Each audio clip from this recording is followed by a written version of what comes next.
Hello అండి. Welcome to Srilu creations. ఈరోజు వీడియోలో కాటన్ చికెన్ కర్రీ ఫ్యాబ్రిక్స్‌ని చూద్దాము. సమ్మర్ స్పెషల్ ఈ కాటన్ చికెన్ వర్క్‌లో డిజైన్స్ అన్నీ డిఫరెంట్‌గా ఉన్నాయి. అండ్ కలర్స్ కూడా ఆల్మోస్ట్ 11 కలర్స్ వరకు ఉన్నాయండి. చాలా బాగుంటుంది ఈ క్లాతు. ఇది నేను చాలా ఇయర్స్ నుంచి తెప్పిస్తున్నాను.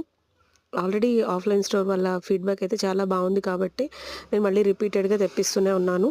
కలర్ షేడ్ అయితే అవ్వదు. ట్రస్టెడ్ షాప్ అండి. 8 ఇయర్స్‌గా ఉంది మన షాపు. ఇది పర్ మీటర్ వచ్చి 160 రూపీస్ అండి. ఇది బ్లౌజెస్‌కి స్టిచ్ చేసుకోవచ్చు. కుర్తీస్, కుర్తాస్ చాలా చాలా బావుంటాయి. చిన్న పిల్లలకి ఫ్రాక్స్‌గా గూడా బావుంటుందండి. బ్లౌజెస్ అయితే మనం లాస్ట్ టైమ్ తెప్పించినప్పుడు కొంతమంది విత్ లైనింగ్ స్టిచ్ చేసుకున్నారు. వితౌట్ లైనింగ్ కూడా చాలా బావుందండి ఇది బ్లౌజెస్‌కి. అండ్ కుర్తీస్, కుర్తాస్, ఫ్రాక్స్‌కి లైనింగ్ వేసుకొని స్టిచ్ చేసుకుంటే సూపర్‌గా కనిపిస్తది. చాలా బావుందండి. అండ్ ప్లాజో గూడా స్టిచ్ చేసుకోవచ్చు. వీడియో గనుక నచ్చినట్లయితే ప్లీజ్ తప్పకుండా లైక్ చేయండి. Thank you friends. బాయ్.